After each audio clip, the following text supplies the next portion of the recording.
Comme je manquais un peu de rangement, j'ai décidé de réaliser un meuble qui va ressembler à ceci. Donc au programme, deux principaux défis. Le premier, ça va être d'insérer des inserts en chaîne dans les 4 façades de porte. Le deuxième, ça va être de réaliser moi-même des poignées en bois. Donc je vous laisse vous installer et je vous souhaite une bonne vidéo.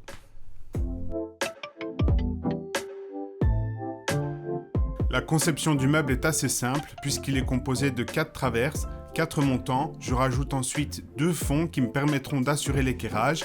Viennent ensuite les 4 portes. Je rajoute 2 joues sur les côtés qui me permettront de m'adapter au mur lors du placement du meuble. Et bien sûr, la petite plinthe. Au niveau des matériaux, je vais utiliser ce qu'on appelle du valchromate. Donc c'est simplement du MDF noir. Je vais utiliser ça parce que ça me permettra de défoncer dedans et d'insérer mes poignées et mes inserts qui, eux, seront en chaîne. Pour ceux que ça intéresse, j'ai réalisé toutes mes fiches de débit avec un logiciel qui s'appelle OpenMaxCut, qui est totalement gratuit et open source, et il permet d'optimiser tous ces débits pour avoir le moins de chutes possible. Je vous mets un petit lien dans la description et on passe au débit. Donc pour débiter, j'ai tout simplement utilisé ma scie plongeante avant de passer un petit coup de lamelottage. Je reviens un peu plus loin dans la vidéo sur l'utilité de ce lamelottage. J'ai ensuite réalisé tous les usinages qui se trouvent à l'intérieur du caisson à l'avance, ça me rendra la tâche plus facile. Donc ici j'utilise un gabarit grec LR32 qui permet de faire tous les trous sur lesquels vont se poser les étagères. J'ai aussi passé un petit coup de ponçage et posé les charnières. Pour l'assemblage du caisson, vous m'avez vu usiner avec des lamellos, donc des petits biscuits comme ceci. Ces lamellos, je ne vais pas les coller, ils ne vont pas servir d'assemblage, mais ils vont juste aider à l'affleurement des 2 parois. Je vais plutôt visser, ce qui va me permettre de garder le meuble démontable au cas où si je dois déménager ou pour l'installer plus facilement chez moi. Pour les vis, j'utilise des vis un petit peu spéciales, puisque ça s'appelle des vis anti-fendage. Et donc la pointe de la vis, on a une forme spéciale qui va faire que le MDF aura moins tendance à fendre. Sur ce, je vais assembler tout ça et on va mettre les fonds après. Avant d'assembler le meuble, je prépare toutes les traverses avec des mèches de 4 et ensuite je fixe le tout avec les vis anti-fendage. Donc pour l'instant, ça commence à ressembler à un caisson, mais comme vous le voyez, ça manque de rigidité, donc il faudra absolument rajouter un fond. Pour le fond, j'utilise un contreplaqué de 5 mm, c'est tout à fait suffisant, mais le plus important, c'est qu'il soit bien d'équerre. Pour vérifier l'équerrage de mon panneau, j'utilise une méthode simple et très connue. Donc ici, je mesure la première diagonale et je vais ensuite mesurer la seconde diagonale, et si les deux sont identiques, alors cela veut dire que le panneau est bien d'équerre. Une fois ceci fait, je place un tapis sur l'établi pour protéger le meuble. Et d'ailleurs, ça me fait penser que je devrais faire un établi avec ce genre de revêtement, mais c'est pas le sujet de la vidéo. Pour revenir au caisson, ma méthode pour assembler le fond avec le meuble est toute simple. En fait, je vais tout simplement profiter de l'équerrage du fond pour le caler sur le meuble. Donc ici, je place une première arête à fleurs. Et une fois que ceci est fait, je passe à la seconde arête. Et en alignant le meuble avec le fond, je suis certain que mon meuble sera d'équerre puisque le fond est d'équerre. Il ne reste plus qu'à mettre toutes les autres vis sans se soucier de l'équerrage puisque c'est le fond qui va dicter l'équerrage du meuble. À ce stade-ci, le meuble commence à prendre forme et je suis assez content du résultat, donc je commence à placer les embases, mais petite erreur, j'ai oublié de pointer une des embases. C'est pas une grosse erreur, mais c'est un peu de chipotage et ça aurait été plus facile de le faire quand le meuble était démonté. Pour être honnête, jusqu'à présent, c'était la partie facile de la vidéo et j'espère que dans la suite, je vais pas trop faire d'erreurs, mais on va voir ça ensemble. Je passe donc à l'usinage des inserts en bois sur les façades des portes. Ici, le principal défi, ça va être de réaliser ces usinages en courbe. Donc pour ça, j'ai pensé à plusieurs solutions. Ma première idée a donc été de faire plein d'entailles dans une latte en bois qui allait me permettre ensuite de la cintrer. Mais comme vous le voyez, ça n'a pas été suffisant. Donc j'ai fait les mêmes essais sur une latte au MDF et c'est le même résultat. Et c'est exactement pareil pour une latte en contreplaqué. Donc je me suis tourné vers une autre idée qui était de simplement débiter une latte de bois et d'ensuite essayer de les caler avec des tasseaux en bois. Donc je vous l'annonce à l'avance, ça a été une petite catastrophe et j'ai fait à peu près tout ce qu'il ne faut pas faire, c'est-à-dire travailler de manière inconfortable et sur une base instable. Donc au final, je me retrouve avec des faux raccords, des courbes qui sont pas belles, des largeurs d'usinage qui varient. À ce moment-là, je me suis dit, ça y est, c'est foutu, je vais devoir soit racheter un panneau entier de MDF, soit abandonner le projet.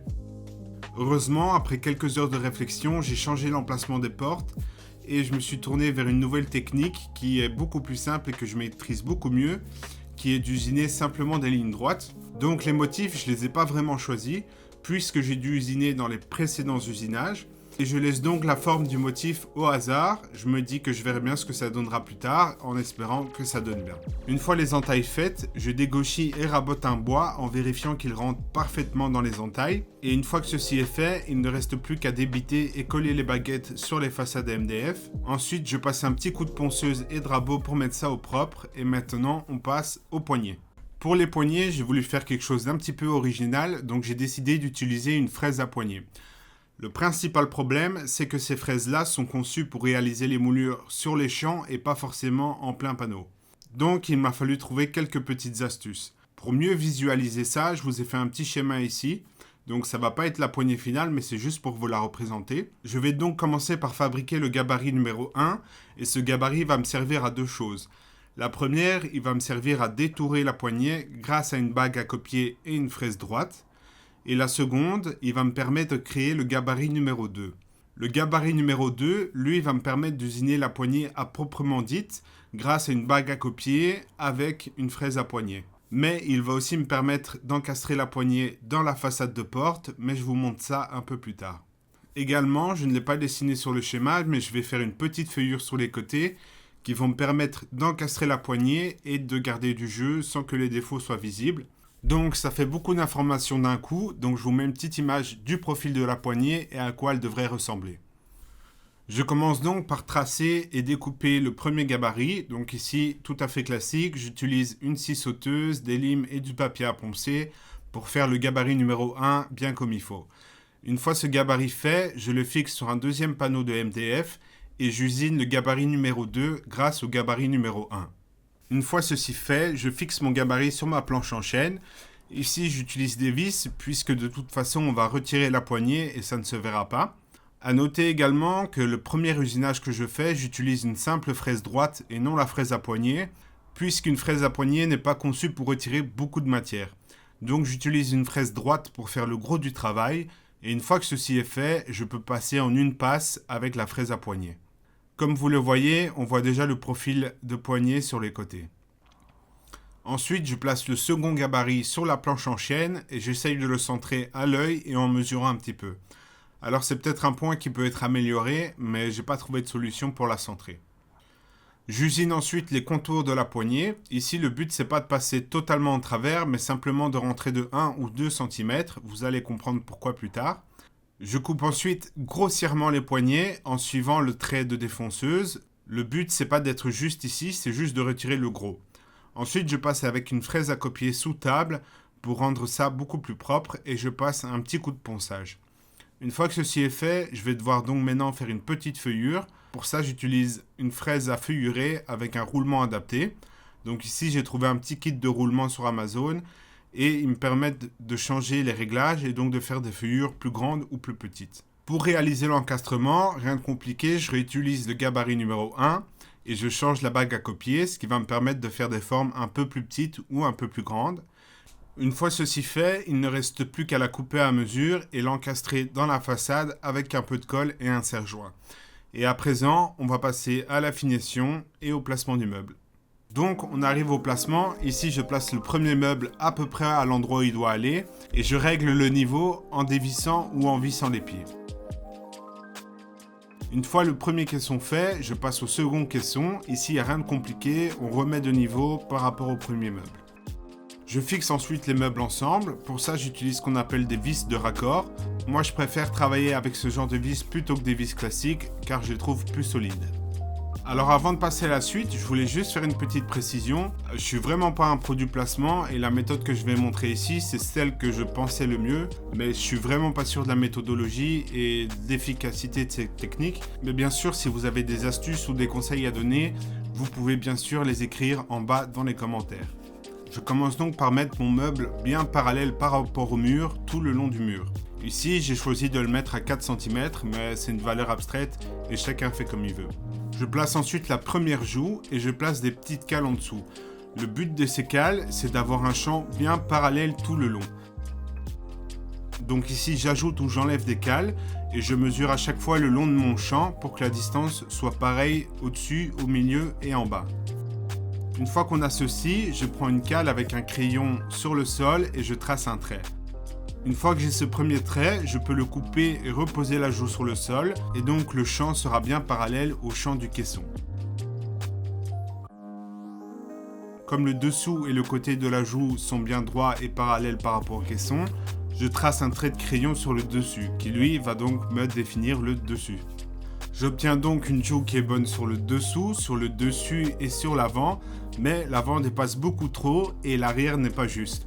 Donc à ce moment-là, on va faire ce qu'on appelle un tablettage. Alors ici, je ne suis pas du tout un spécialiste du tablettage, c'est ma première fois, donc c'est des infos à prendre avec des pincettes. Pour tabletter, je place donc ma joue contre le mur. Le problème, c'est qu'ici, l'avant dépasse beaucoup trop. Pour pallier à ce problème, je prends sa mesure, donc par exemple 6 cm, et je vais donc reporter avec mon compas 6 cm par rapport au mur.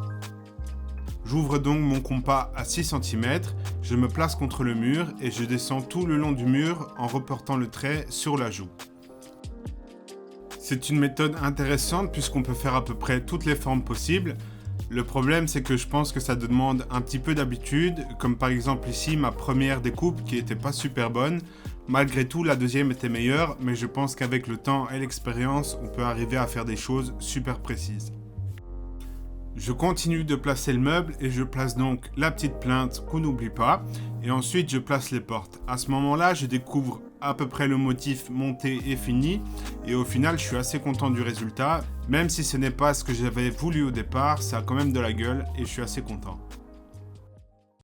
Avant de vous montrer 2-3 images du meuble fini, si vous avez aimé la vidéo, vous pouvez bien sûr soutenir la chaîne en vous abonnant, en laissant un commentaire et un petit like.